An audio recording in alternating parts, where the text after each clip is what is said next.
630,000 entradas deberían de haber sido vendidas en los Juegos Olímpicos de Tokio, lo cual no va a ser posible debido al COVID-19.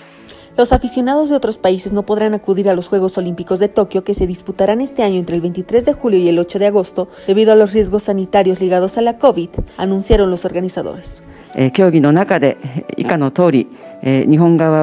Durante las discusiones hemos comunicado al Comité Olímpico y al Paralímpico que, debido a la situación con el coronavirus en el mundo, hemos decidido no tener espectadores internacionales en Japón durante los Juegos Olímpicos de Tokio 2020 y se reembolsarán los tiquetes para los Juegos Olímpicos y Paralímpicos comprados por los residentes extranjeros desde el Comité Organizador de Tokio 2020.